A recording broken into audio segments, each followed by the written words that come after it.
하와 하늘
구원하시더니 버려두지 않으니 내가 너와 영원히 함께하리라. 억눌린 자 억눌린 자 갇힌 자 자유함이 없는 자 피난처가 되시니 성령이 계시네. 주의 영이 계신 곳에 천자유가 있다네. 진리의 영이신 성령이 오셨네.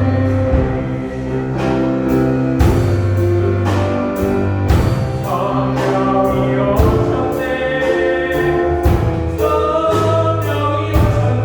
성령이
오셨네.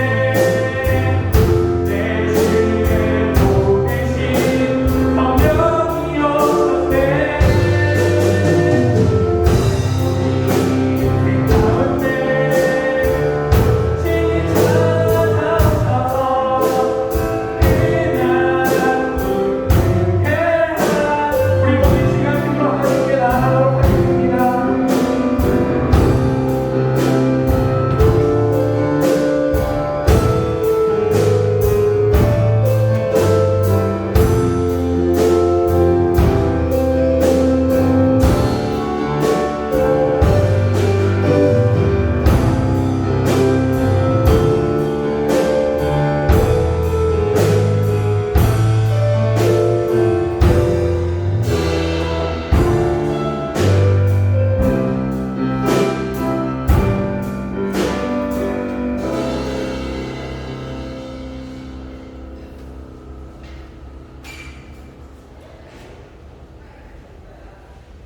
다 함께 사도신경으로 신앙 고백 드리겠습니다. 나는 전능하신 아버지 하나님 천지의 창조주를 믿습니다. 나는 그의 유일하신 아들 우리 주 예수 그리스도를 믿습니다. 그는 성령으로 이체되어 동정녀 마리아에게서 나셨고 은기로 그자들에게 고난을 받아 십자가에 못 박혀 죽으시고 장사인지 사흘 만에 무장 가운데서 다시 살아나셨으며 하늘로부터 전능하신 아버지 하나님 양자되시다. 거기로부터 살아있는 자와 죽은 자를 심판하러 오십니다. 나는 성경을 믿으며 거룩한 공회와 성도의 예배와 죄를 용서하는 것과 몸의 부활과 공생을 믿습니다.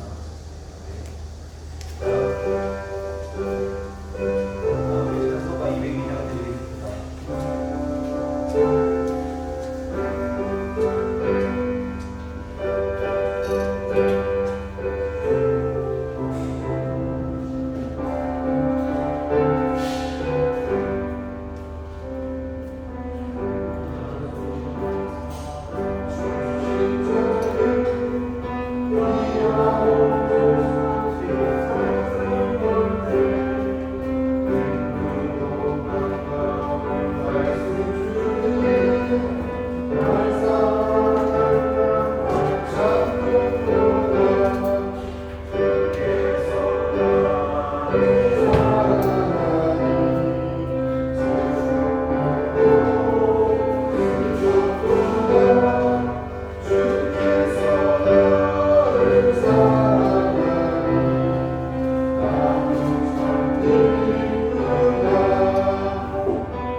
하나님 주시는 말씀을 보도록 하겠습니다. 사도행전 18장 1절에서 11절까지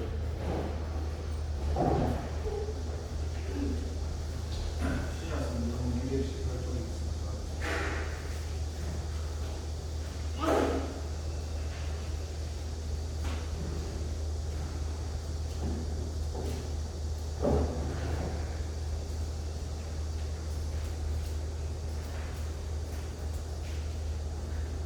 찾으셨으면 함께 공독하도록 하겠습니다.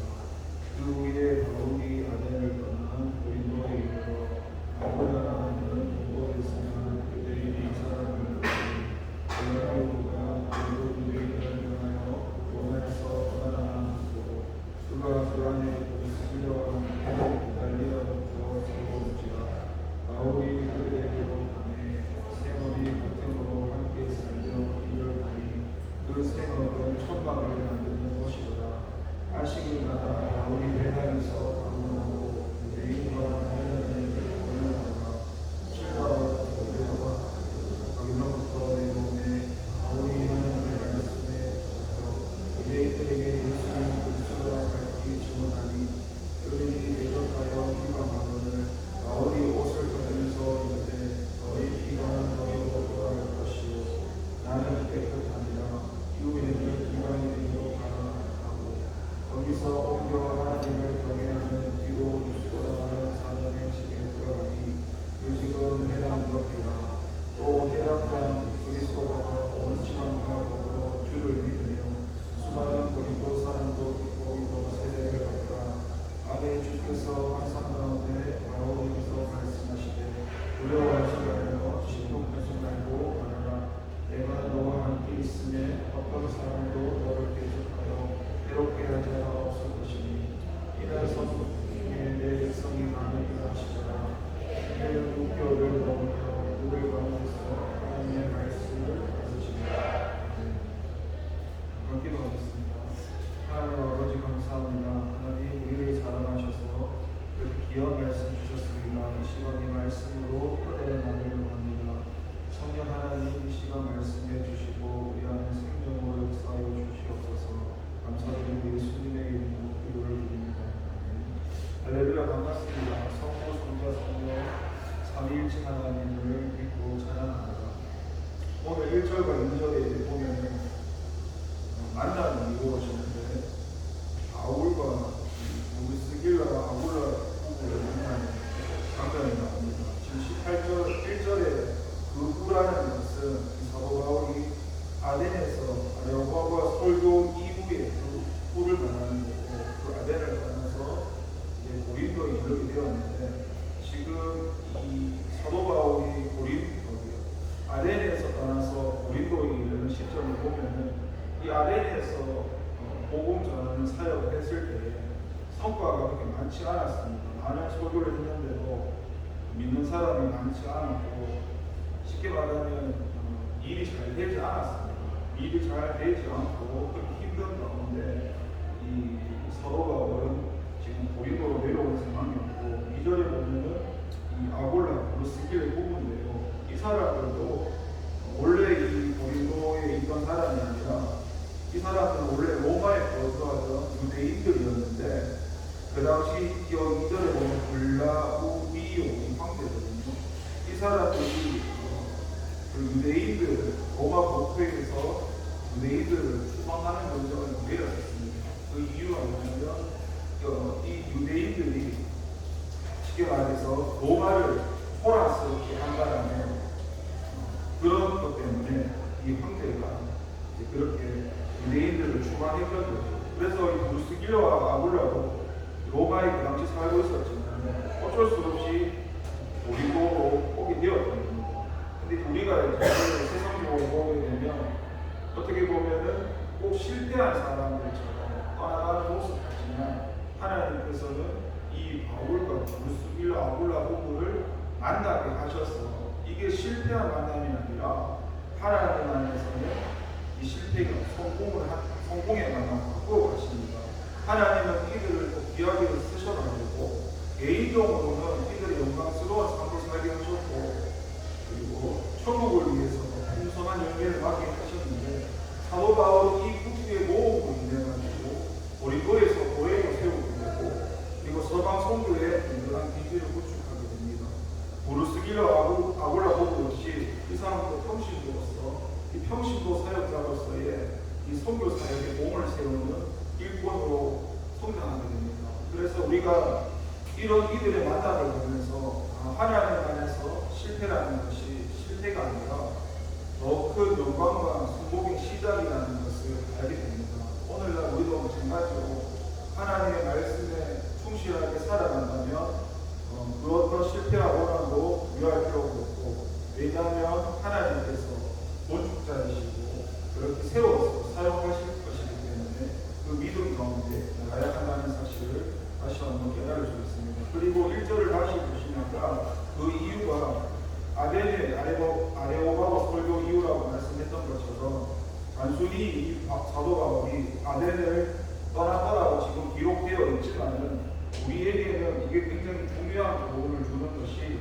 지금 시점이 어떤 시점이냐면 이 사도 바울에게 있어서 사역을 했을 때 실패했던 순간이고 왜냐하면 그 전까지는 사도 바울이 사역지를 떠날 때 보면은 유대인들한테 핍박을 받으면서 박해를 받으면서 복음 증거하고 있을 때 그런 가운데 이렇게 떠나가는 상황이 많았지만 지금 이 아덴에서 사역을 했을 때는 어떤 유대인의 박해나 그런 게 전혀 없었다는 걸 알 수 있습니다. 그리고 스스로 떠나고 있는 모습을 우리가 알 수 있는데 그런데 여기서 우리가 사도 바울에게 배워야 될 자세가 있습니다. 그게 뭐냐면 우리가 교회 사역이나 복음 사역을 하다 보면은 내가 원하는 대로 연대가 맺혀지지도 않고 일이 잘 되지 않아서 나랑 잘 교회가 맞지도 않고 그러면 사람들이 쉽게 포기하는 교회를 떠나기도 하고 직분을 내려놓기도 하고 그런데 지금 이 사도 바울 같은 경우에는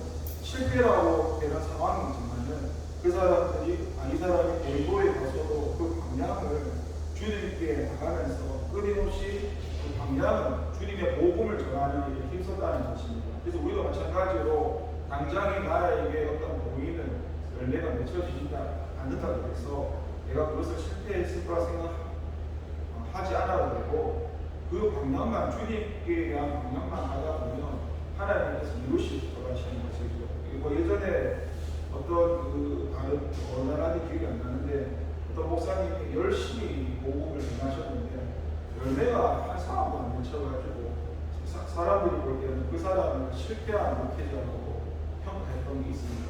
근데 그분이 당장에 목회하실 때 이 땅에서 사시는 동안에는 모이는 열매가 없어서 실패한 목회자로 평가받았지만 그분이 돌아가시고 나서 그때 그 사람이 전했던 그 복음의 씨앗이 맺혀지는 것을 보면서 우리가 그렇게 함부로 판단할 수 없다는 사실을 어째 열매 맺게 하시는 분은 하나님이시니까 그렇게 우리는 우리에게 맡겨진 걸 포기하지 않으며 주님께 나가면 된다는 것이. 그리고 3절과 5절 말씀을 다시 한번 보게 되면 이 사도 바울과 부르스길라 부부의 만남이 이루어지는데 이게 그 신라와 이 디모데가 연합해서 사역했다는 내용도 기록되어 있고 이게 어떻게 보면은 우리로 말하면 팀 사역을 하는 굉장히 좋은 모범을 보여줍니다. 개인적으로 주님의 일을 감당할 수 있지만은 한 팀이 되어서 함께 주님의 일을 감당하는 거죠. 지금 보면 생업이 같다라고 지금 3절에 이야기하고 있지 않습니까? 어디 같다, 같은 기술을 발견해서 동역자가 되었다, 이런 말이 될 텐데 이 사람들은 그전에는 서로에 대해서 전혀 알지 못했던 사람들입니다. 그런데 그리스도 안에서 같은 신앙과 같은 기술을 가져가지고 그 사실 가운데 함께 노동하면서 공동 사역자가 된 것을 의미하고 있습니다. 그리고 5절에도 보면은 이 실라와 디모데가 마게도냐에서 내려와서 바울과 합류하는 장면이 나오는데요. 이 디모데 역시도 이 사도 바울이 2차 전도 여행 중에서 그 루스드라에서 발견해서 믿음의 아들로 삼아서 사역자로 키우던 믿음의 아들이었고 이 실라 역시도 예루살렘 공의회에서 통해서 그렇게 결정한 사실들을 이 안디옥부터 이방 교회에 이런 전하는 인물로서 2차 조국여행 때부터 동행했던 그런 귀한 역할을 했던 사람들입니다. 그러니까 지금 5절에 보시면 사도 바울의 호출을 받고 내려와서 지금 함께 공격하는 부분이 나오죠. 이게 사도행전 17장 15절에 보시면 그 말씀이 나오고 있습니다. 여러분 지금 이것을 보면서 참 알 수 있는 것은 이 사도 바울 옆에는 주님의 복음을 위해서는 자기 생명도 함께 던질 수 있는 그런 동역자가 있었다는 사실입니다. 그러면서 그렇게 함께 사역을 해 나가고 있는 가운데 이제 실라와 디모데가 함께 하고 나서 다시 사도 바울은 이 천막 만드는 일을 접어두고 하나님의 말씀을 전하는 일에 다시 하게 됩니다. 근데 여기 보시면 5절에 바울이 하나님의 말씀에 붙잡혀라는 말이 나오는데요. 여기서 한 개 알 수 있는 게 우리가 이걸 다시 다른 본문을 보면 이게 성령에 붙잡혀라는 말로 번역됩니다. 하나님의 말씀에 붙잡혀, 성령에 붙들려 붙잡혀 이렇게 해석이 되는데요. 우리가 하나님께 붙들리고 말씀에 붙들리고 성령에 붙들려야 합니다.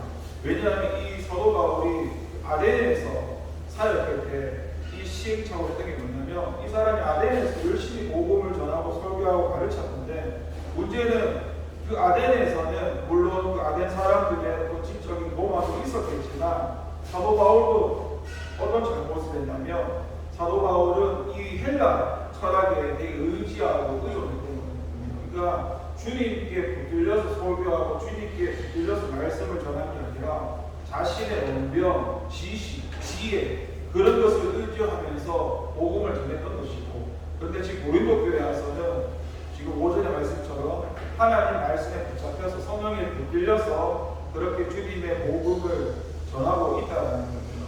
그러면서 6절에 보시면은 그들이 대적하여 비박하거늘 바울이 옷을 들면서 이르되 너희 피가 너희 머리로 돌아갈 것이요 나는 깨끗하니라 이후에는 이방인에게 하느라고.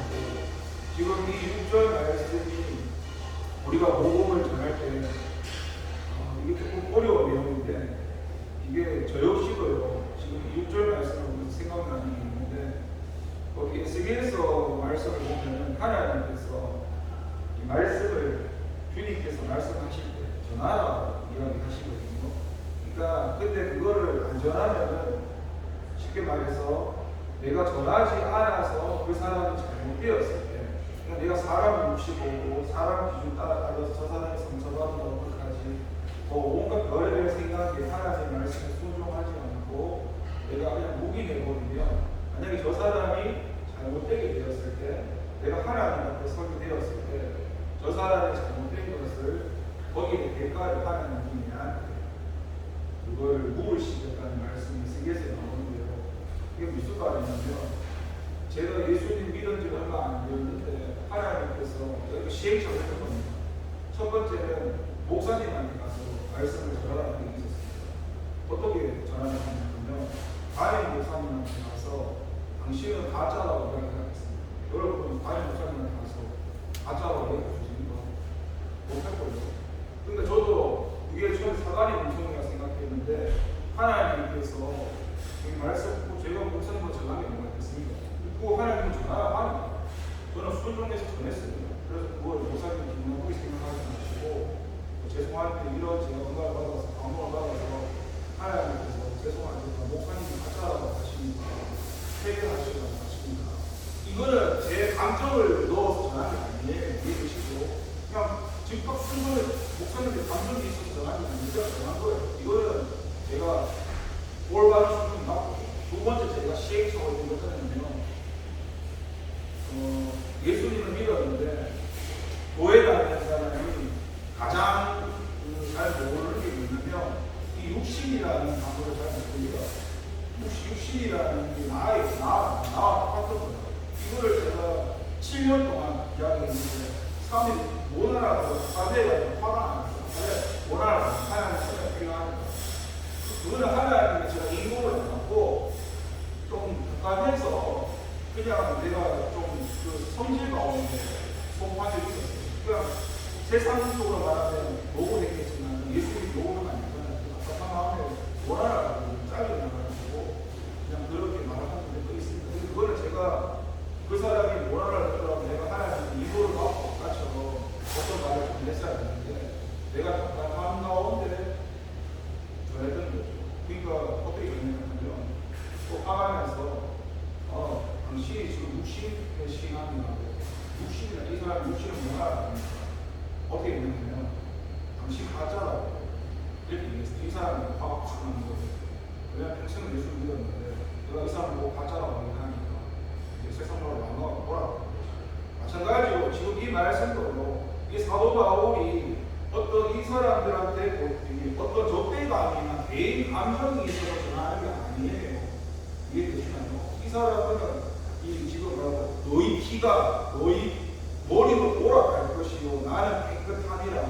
이후에는 이방인에 가기를 하고 조주하고 있는 것처럼 보이는데 사도 바울은 한 번도 이렇게 말한 적이 없어요. 근데 지금 이 본문에서 6절에서 이렇게 말을 했던 이유는 그 천국 복음을 전하는 데 있어서 주님께서는 때로는 이렇게 강력하게 전하게 하시는 경우가 있거든요. 그러면 아까 그게 제가 아까 시행착오 있는 것처럼 주님이 주시는 그 말씀 가운데 이끌려서 개인 감정을 가지지 않고 진짜 그 영혼이 안타까워서 전하는 것하고 내 개인 감정으로 내가 저 사람을 바꾸고 싶어서 내 힘으로 저 사람을 바꾸려고 전하는 것은 분명히 똑같은 모습인데 전혀 다른 거죠. 이거 마찬가지로 복음을 전하고 뭘 가르치고 할 때 뭐 내가 앞서서 전하에 항상 그 문제가 생긴 주님의 인도를 받고 개인 감정이 아니라 주님 안에 성령에 빌려서 전해야 하는 거죠. 사실 이거는 제가 시행착오도 했지만 지금도 솔직히 많은 시행착오를 합니다. 그냥 왜냐하면 그냥 내가 답답한 마음에 뭐 하나님 아니 내가 답답하면 안 되죠. 근데 그걸 그냥 안타까움이 앞서니까 시행착오를 많이 하는데 하나님의 인도를 빌려서 그 말을 해야 돼요. 그리고 여러분 사실 말씀이라는 게요. 우리가 사람의 기준으로 따지면 말을 할 수가 없습니다. 진짜 많은 얘기를 들을 수 있는데요. 여러분 상처받았다는 말 하죠. 근데 그거 성경에서는 상처가 죄라고 얘기하거든요. 그 성경에 나와 있는 말씀 상처는 우리 개인의 말이고 성경에서 상처는 죄라고 말합니다. 근데 우리는 말을 할 때 내가 뭐 스트레스를 받는다, 고통을 받는다, 뭐 이런 단어를 쓰잖아요. 죄송한 말씀이지만 예수님을 믿는 건 스트레스 받는 게 아닙니다. 근데 내가 직분을 감당하고 하나님의 일을 감당하는데 나는 스트레스 받는 거 짜증나 죽겠다. 이거는 예수님 믿는 사람이 아니라 그게 예수님 믿는 사람의 의식이 아니라 그런가 바로 이게 육신이거든요. 그게 나라. 이게 하나님과 상관없는 나라. 근데 이런 얘기를 하면 그 사람이 기분 나빠. 왜냐? 그 사람이 스트레스 받고 있는데 힘드시죠? 고생 많으시죠? 이런 말을 해주고 원하는데 그거 성경에 나오는 그리스도를 믿는 의식이 아니라 그거는 옛사람의 의식이고 십자가에 죽은 문제라고 얘기하면 그 사람 얼마나 화가 나겠어요. 근데 그것도 아까 얘기한 대로 이 6절의 말씀처럼 주님께 인도를 받아서 얘기를 해요. 그러니까 이 말 한마디 하는 게 쉽지가 않습니다. 진짜 여러분 저는 그렇게 생각합니다. 저는 처음에 예수님을 믿었을 때 저한테 좋은 말 해주시는 분보다 저한테 악담하고 저주하는 사람이 더 감사했습니다. 왜냐하면 그 저한테 저주하고 악담하는 그 사람들이 나한테 그런 말을 했을 때 내 안에서 이렇게 막 올라나오는 그런 것들이 드러나는 있어요. 나의 이런 순교가 어떤 게 드러나니까 그걸 통해서 내가 주님 앞에 이런 모습으로 회개할 수 있었지.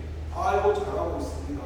잘 됩니다. 칭찬만 하면은 나의 드러날 게 뭐가 있어요. 누가 나를 찌르고 침대고 때리고 하고 심지어 죽이기까지 해주는 것도 있었는데 그런 가운데서 내 속에서 그런 것들을 주님 앞에 내 진짜 모습으로 올려드리면서 이게 변화가 되어지는 것이지 그냥 참고 도도사니까 참아야 이렇게 해서 내가 변화되는 것은 이거든요. 그래서 여러분 이게 인간적인 건 아니지만 주님께서 늘 그 삶 가운데는 큰 틀에서 보면요 사단을 활용하시는 것도 하나님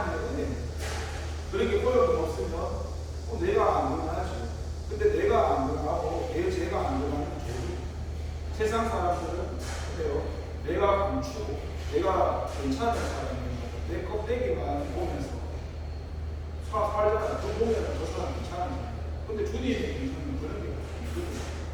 우리 속사람을 보는 것이 껍데기를 보는 그 속사람에서 껍데기가 나오는 거 껍데기에서 속사람이 나오는 거거든요. 그러니까 속사람은 하기도 안 바뀌는데 내가 껍데기 나는 이런 사람입니다. 나는 세상에서 열심하고 있습니다. 열심히 일하고 있습니다.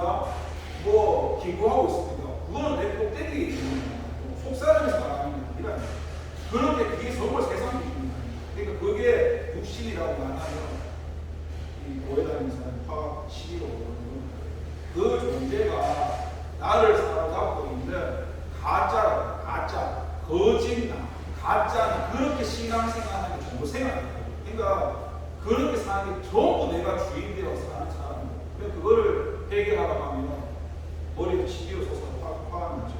교회 다니는 사람은 만큼 열심히 하는 사람이 있는데 나는 이렇게 열심히 하는데 왜 그런 말을 하냐. 그러니까 저는 소통이 안 되는 겁니다. 뭘 하고 자식으로 말하는 게 아니라 지금 본인이 주인 되어서 예수를 믿고 있다고 말을 하는데 그거를 못 알아듣는 못하겠습니다. 그래서 저도 그거를 훈련 가운데 처음 공부되어지는 게 아니라 속사람이 선택하니까 나도 내가 생각하고 내가 이런 게 주님이 내가 하신 이걸 죄라는 게 해결했던 거 그 전까지는 몰랐어요. 열심히 하면 되는 줄 알았고 세상이 그렇잖아요. 열심히 하는 사람 싫어하는 사람 있듯이 교회에서 열심히 하면 다 좋아합니다. 열심히 하는 누가 싫어하죠? 근데 그게 인간 기준이라고 하나의 주님 기준이 아닙니다. 그것을 준비해야 되죠. 그러니까 우리는 주님께 박세를 받고 나가야 되는 거지. 그리고 이 전략을 준비하는 거 가운데 지금 9절에 8절에 그런 말 나오죠. 해당장 그리스도. 그러니까 이 해당장 그리스도는 어떻게 보면요, 이 유대교의 사람들한테 많은 영향력을 끼칠 수 있는 그런 위치에 있는 사람입니다. 이 사람을 지금 전략이라고 그러지만 전략적으로 복음을 통해서 이 사람이 예수를 믿고 나서 이제 이 보리도 사람을 믿고 세례를 받더라. 이 사람이 그리스도를 믿게 되면 얼마나 영향을 끼쳤겠습니까? 쉽게 말해서 북한 성도 한 사람이 회계에서 돌이켜서 은혜였지만 예수 믿는 거하고 김정은이 돌이켜서 예수 믿는 건 엄청난 차이가 아니겠습니까? 만약 김정은 거기는 북한 체제는 하나님이 없는 곳이니까 거의 그 김정은 거기는 하나님 돌이켰거든요. 근데 그런 하나님 같은 존재가 돌이켜서 예수를 믿어버리면 그 파장이 얼마나 크겠냐고 주님을 얘기했던 마찬가지로 이런 전략적인 어떤 복음에 대한 선교를 지금 이 8절 말씀에서 우리가 알 수가 있습니다. 이것을 보면서 알 수 있는 것은요, 이 바울이 복음의 명령을 가지고 그렇게 열정적으로 전하고 있었고, 그렇게 복음을 열정적으로 전하고 가는 가운데 주님께서 만나주십니다. 안에 주께서 말씀 가운데 바울에게 말씀하시되 두려워하지 말라, 침묵하지 말고 바라라. 여러분, 내가 너와 함께 있음에 어떤 사람도 너를 대적하여 해롭게 할 자가 없을 것이니 이는 성령의 내 백성이 많으니까. 지금 9절의 하반절 보시면 침묵하지, 입을 닫지 말고 말을 하라고 얘기하는데요. 이게 중요한 게 뭐냐면 우리가 장로교의 장로교 예정론에 대해서 많이 이야기하는데 하나님이 선택하셨다, 예정하셨다. 근데 문제가 뭐냐면요, 이 예정론을 받아들일 때 시점이 있어요. 내가 하나님 은혜로 구원을 받고 이렇게 봤을 때 하나님이 내가 어머니 뱃속에 있을 때부터 그 다음에 좀 신앙 깊어지면 아니면 창세전부터 이게 하나님 관계가 회복되고 내가 구원받고 나서 그 신앙의 고백이 나오는 거지 구원도 안 받았는데 그 말씀 이거 끌어와서 나는 어머니께서 하나님은 나를 선택하셨고 창세전 나를 선택하셨다 이런 고백이 아니에요. 이게 뭐냐면 그 예정론이라는 것도 구원받은 시점에서 그 예정론을 봐야 하나님이 예정하셨고 그 예정하신 하나님이 예정하셨지만 그 하나님의 사람을 통해서 역사하신다는 거예요. 그런데 이게 잘못되어지면 어떻게 되냐면 예정론이니까 하나님이 다 선택하셨으니까 인간은 아무것도 할 거 없네. 어차피 하나님이 저 사람 구원하실 거니까 내가 존버할 필요 없어. 왜냐하면 하나님이 선택해 내가 존버를 왜 해? 이렇게 되면 문제가 생긴다. 근데 본문에서 얘기하잖아요. 하나님께서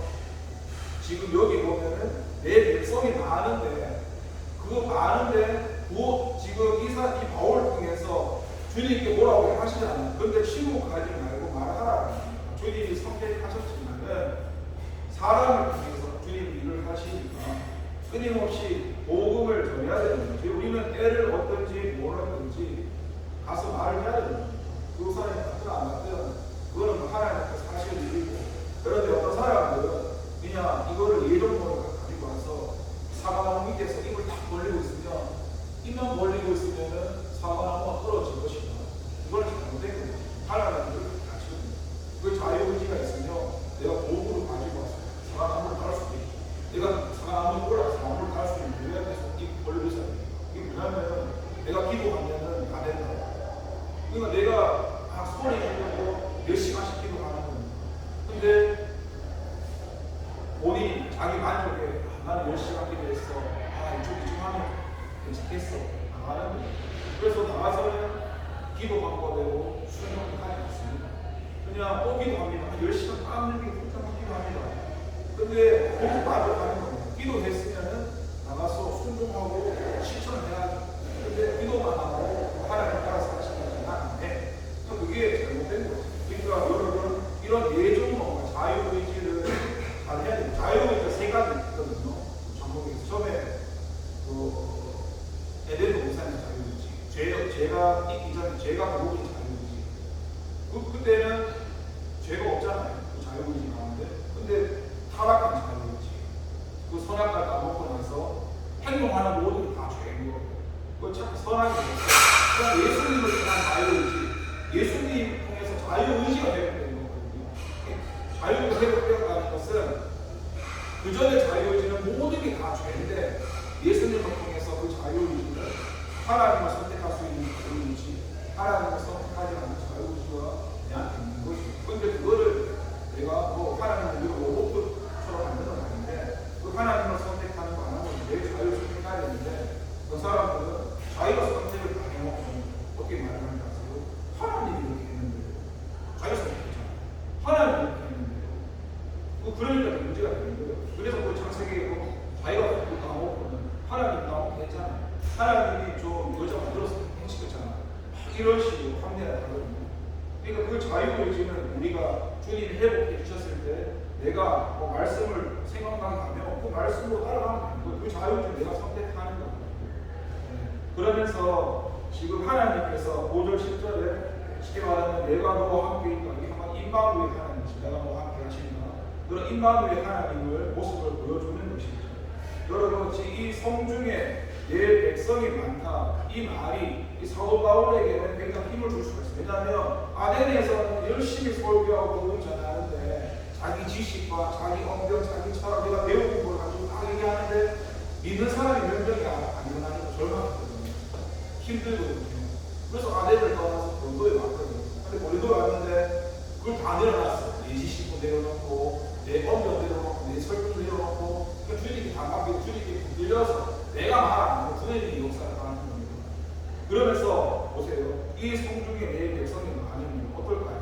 하나님께서 이 사도 바울을 통해서 이 고린도에서 이 고린도는 아덴에 비하면은 성적으로 정말 타락한 곳입니다. 아덴은 갑자기 보시면 후상들에 대해서 얘기하지만 이 고린도는 되게 큰 한 곳이지만 정말 성적으로 완전 타락한 곳입니다. 어떻게 보면 아덴보다 더 힘든 곳에 와서 복음을 전하는 것입니다. 그런데 이곳에 내 백성이 많대요. 그러니까 주님께 뭐라고 했잖아. 많대요. 너를 통해서 구원할 거래. 그러면 사도 바울의 이 마음이 얼마나 기뻤겠습니까? 내가 할 수 있는 건 뭐지만 주님께서 나를 통해서 축복의 품으로 구원의 품으로 쓰셔서 인도하시겠다는 거예요. 하나님에 대한 어떤 신뢰와 믿음이 회복되지 않았겠습니까? 이게 뭐냐면 그런 겁니다.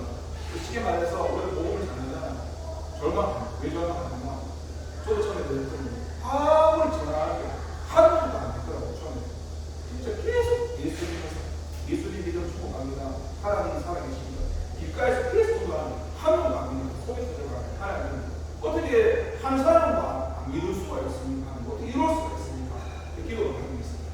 그래서 저한테 하나님 주신 말씀은 때가 있다. 하나님 때가 그 사람 뭐라고 때가 있다. 이게 말든 거예요. 그래서 그걸 내가 하고 못 믿으니까 앞에서 이렇게 그 사람이 예수님을 받아들이는 그런 체험을 시켜주시더라고요. 그래서 제가 그때 느꼈는 건 뭐냐면 내가 하려고 하면 안 되더라고요. 내가 막 열심히 가도 진짜 막 목숨 걸고 해도 안 되더라고요. 내가 그 사람 바꿀 수도 없고 그러니까 내가 할 수도 없고 이게 은혜죠. 아, 내가 못하는구나. 내가 하면 안 되는구나. 그러면 이제 내가 설치게 하죠. 지금 최근에 사람들이 저를 보면서 하더라고요. 힘들어 보입니다. 내 와이가 보입니다. 뭐 지쳐 보입니다. 근데 이게 보이는 건데 보이잖아요. 근데 이게 은혜예요. 왜냐하면 내가 생생하고요. 내 육체의 힘이 막 붕괴되잖아요. 그러면 내가 뭐 하나님의 일을 할 수 있는 것처럼 다 설치 나가거든요. 근데 주님께서는 내 육체의 힘을 떼시고 아, 내가 할 수 없구나. 그럼 내가 안 하겠죠. 근데 문제는 뭐냐, 이것도 제가 늘 스윙처럼 했던 거잖아요. 내 육체의 힘이 빠졌을 때 보통 사람은 세상 길을 가든지 주님 의지하든지 육체의 힘이 빠졌을 때 주님께 나가면 하나님 만나요. 근데 여기서 사람들이 포기를 한다고. 주님이 안 나간다고. 왜냐, 내가 바라는 대로 주님 역사를 안 해주니까. 여기서 이게 이 갈등을 일으킬 때 주님께 믿음으로 나가면 주님을 만날 수 있고 주님과 연합될 수 있고 주님과 함께할 수 있습니다. 여기 말씀대로 하나님께 들리고 성령님께 들리고 내가 주인 되어 나가지 않고 주님이 나를 이끌어주시고 나가면 주님이 역사하시고 내가 말할 때 내 말을 하면 주님이 말하고 주님만 일어나요. 그러니까 주님이 일하시면 역사가 일어나는 거지. 그러면서 여러분 11절에 말합니다. 1년 6개월을 보면요 그들 가운데서 하나님 말씀을 가르칩니다. 지금 이 사도 바울이 보면은 에베소에서 3년 채워오래 있었거든요. 그 에베소 다음으로 오래 있었던 건 보이고 1년 6개월 채워오래 있었습니다. 채워오래 있었는데 보세요. 하나님의 말씀을 가르칩니다. 이 사람이 있었던 이유가 하나님 말씀을 가르치려고 그 생명을 구원하시기 생명 구원의 그 일을 감당하기 위해서 있었던 겁니다. 이게 왜 중요하냐면 우리가 지금 예수님을 믿고 교회 다니면서 우리가 포커스에 맞춰야 되는 게 생명 영혼을 구원하는 일에 포커스를 맞춰야 돼요. 그런데 그냥 이건 예를 들는 건데요. 생명 구원이나 복음에 관심을 가지지 않고 그냥 내가 뭐 이런 거 주보가 글자 좀 잘못된 거 가지고 그 있잖아요. 물론 제가 그게 잘못됐다는 뜻은 아니에요. 이름을 하나하나 가지고 택을 모르고 뭐 하나하나 내가 잘못됐다 얘기하는 거 아니에요. 그게 본질적인 부분보다도 용어 생명이 그런 거는 타협은 안 되지만 뭐 이런 걸 좀 부족하면은 대충 넘어갈 수 있는 건데 이런 걸 하나하나 하면서 어떻게 하나님이 하겠습니까? 본질적인 게 영혼을 구원하려면 진짜 그 영혼 예를 들어 저나 여러분이 영혼이죠. 우리 한 사람이 하나님 앞에서 변화되고 나가는 거 그런 거에 뭐 목숨을 걸든지 생명을 걸든지 해야지. 그런 게 아니라 뭐 이런 글자 좀 뭐가 뭐 내가 헌금을 드렸는데 거기 내 이름이 안 나서 뭐 뭔가 그런 것들 그게 진짜 중요한 거다 이 말입니다. 뭐 내가 뭐 비방하려고 하는 게 아니라 우리가 초점을 맞출 때 지금 이 사람도 어떻습니까? 성령에 붙들려서 결국 성령에 붙들렸던 그 이유가 뭐예요? 이 사람들이 생명 구원에 하나님 말씀을 전하고 그 영혼에 관심을 가지는 게 하나님의 일이라는 겁니다. 우리가 돌아보면서 저나 여러분이 진짜 본질이라고 말을 하는데 그 본질이 정말로 본질 이게 그런 거예요. 내가 본질이라고 말을 하지만 사실 내가 본질 잘 모릅니다. 내가 본질이라고 말을 한다고 해서 본질을 아는 게 아니에요. 그 본질대로 살아가는 걸 본질을 안다고 말하는 본질대로 안 살아가는데 본질을 안다고 말하는 자기를 속이는 거예요. 마찬가지로 저와 여러분들이 정말로 영원 구원 사역 우리가 매달려 나가는지 한번 몰아볼 수 있는 시간이 되었으면 좋겠고 이게 잘못되었다면 돌이킬 수 있는 은혜가 있기를 바랍니다. 하나님은 성경에서 우리 보고 죽으라 망해라 이렇게 말하시는 하나님이 아니십니다. 하나님이 괴롭히시는 분도 아니시고 우리를 바른 길로 끌어서 돌이키라는 게 없습니다. 망하지 말고 너희는 40년 돌지 말고 빨리 돌이키라. 왜 40년 돌냐? 그렇게 할 필요 없다는 겁니다. 물론 하나님 때가 다 알겠지만 여러분 금방 돌이켜서 순종하는 사람이 은혜 받는 사람이 있고 끝까지 자기를 고집하면서 안해 난 안해 난 끝까지 이렇게 할 거야. 그러면 여러분 뭐 제가 어떻게 말할 필요는 없지만 뭐 하나님 앞에 가면 그때 답이 없죠. 여러분이 중요한 건 내가 오늘 돌이키는 중요하지 내일 돌이키는 하나도 아닙니다. 어제 돌이키는 어제만 하나님 필요 없습니다.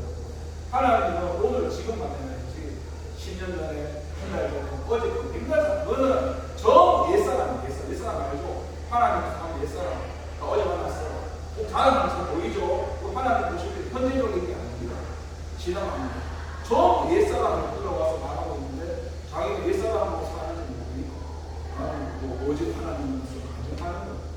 지금 하나님 만나야 되고 지금 나한테 말씀하실 때 내가 틀렸으면 회개하고 그렇게 심하다. 근데 그거를 안 하니까 나를 안 되고 끝까지 보려고 하니까 주님께서 어떻게 했습니까? 매를 돌 수밖에 없고 징계할 수밖에 없고 그래도 안 받아들이니까 어떻게 해요? 대고 가버리잖아요. 왜냐하면 이 사람 내게 와야 공동치킨 들기 하나 직분 줬는데 하나님 영광을 돌리는 직분 줬는데 직분 받아가지고 하나님 영광이 하나님의 이름 다루고 그럼 하나님 그 사람 내려 들어서 그 사람도 불행하고 교회도 불행하고 성경에 나옵니다. 그럼 하나님 그 사람을 제가 하나님은 아니지만 데리고 가시더라고요.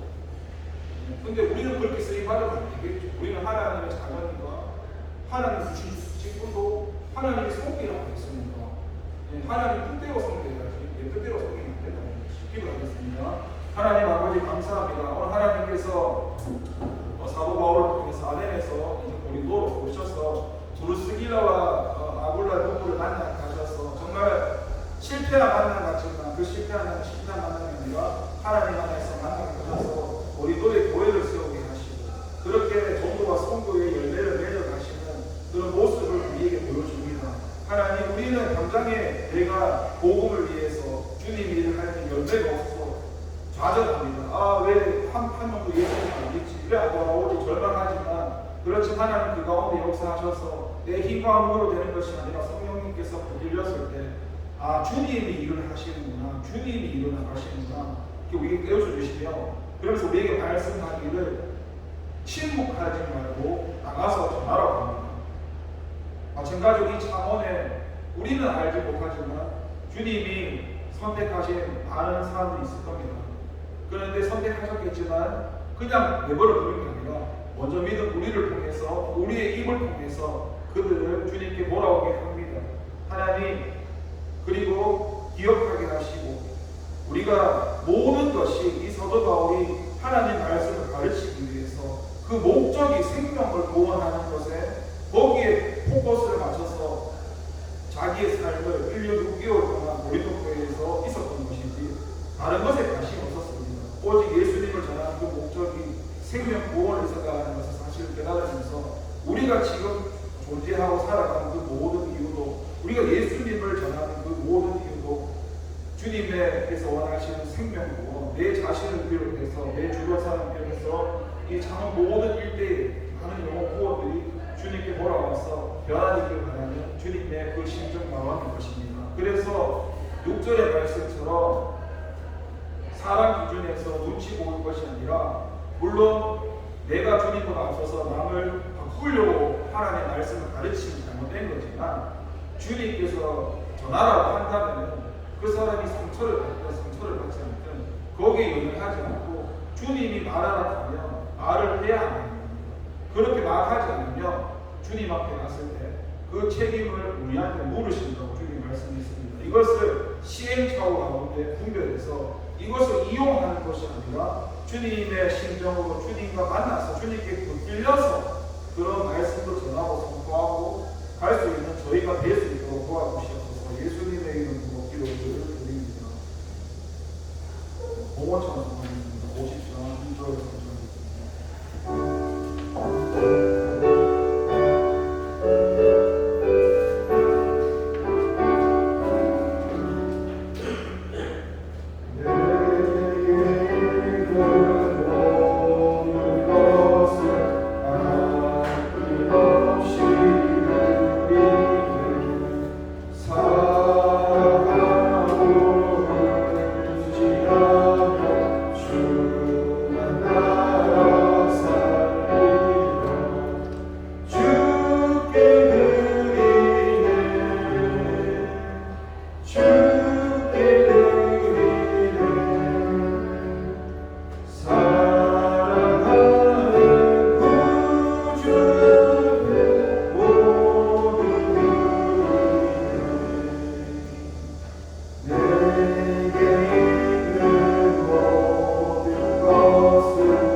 되신 우리 아버지의 이름을 거룩하게 하시며 아버지의 나라가 오게 하시며 아버지의 뜻이 하늘에서와 같이 이 땅에서도 이루어지게 하소서.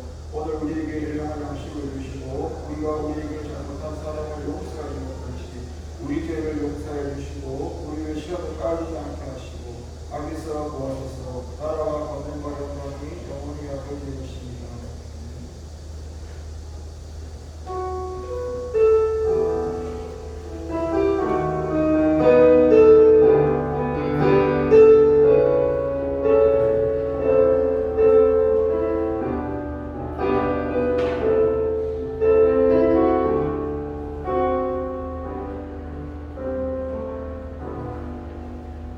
모두 자리에서 일어나 사랑합니다.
만나게 하셨고 그 궁극적인 목적은 서로 부족한 것을 모아서 결국에 영혼 구원을 위해서 주님의 복음 전파를 위해서 주님의 그 말씀 전파를 위해서 함께 만나게 하시고 함께 하신 것을 믿습니다. 하나님 이 사실을 깨닫게 하시고 우리 중고등부가 개개인마다 가진 달란트가 다를 것이고 주님이 주신 은혜가 다를 것이지만 그것을 가지고 서로 협력해서 주님의 몸된 교회를 세워놓으며 그곳에 초점을 맞춰 달려나갈 수 있도록 우리 힘으로 되지 않지만 우리 모두를 주님께서 성령에 붙들려서 말씀에 붙잡아 주셔서 그렇게 주님이 이를 감당할 수 있도록 하나님의 나라를 확장할 수 있도록 도와주시옵소서. 감사드리고 예수님의 이름으로 기도를 드립니다.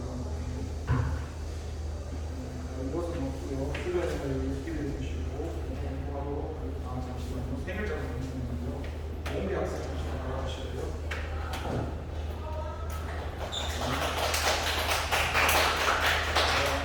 생일이네요. 그렇죠. 흔한 생일인데 그냥 생일을 하는 것도 없잖아요.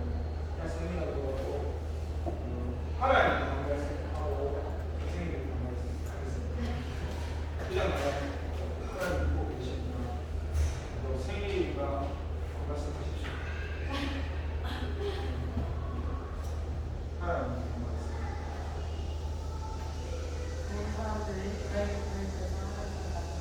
그리고 선생님들께 감사합니다. 그래서 우리 그 축하송 하겠습니다.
사실 알고 보면 하나님께서 정말로 우리를 선택하셔서 예정하셔서 우리가 몰아봤을 때 우리가 구원받은 시점 몰아보니까 하나님이 내가 다 알 수는 없지만 어머니 뱃속에서부터 창세전부터 나를 선택 예정하셨다는 그 구원의 기쁨과 감격 속에서 일어나지 않습니다. 단순히 그런 생이 아니라 주님의 계획과 섭리와 뜻 가운데 나를 이 땅에 보내시는 하나님께 감사드리고 그리고 나를 만들고 창조하신 그 하나님께 감사드리며 오늘 또 이 대원교회에 만나게 되어서 또 서로 알지 못했던 사람이지만 보고만 해서 예수님 안에서 만나게 하시며 함께 한 공동체 일어나갈 수 있는 그런 자리로 그런 기회를 주신 하나님께 감사하게 하시며 무엇보다 이 세계를 주신 그 하나님을 찬양하는데 목표를 가지고 내 평생의 주님을 찬양하리라고 말씀했던 다윗의 고백처럼 오늘 생일을 맞이한 이 은비 학생도 똑같은 다윗의 고백처럼 내 평생의 주님을 찬양하는 사랑을 가져노라고 고백을 하려는 학생이 예수님으로 축복해 주시옵소서 감사드리고 예수님의 이름으로 기도를 드립니다.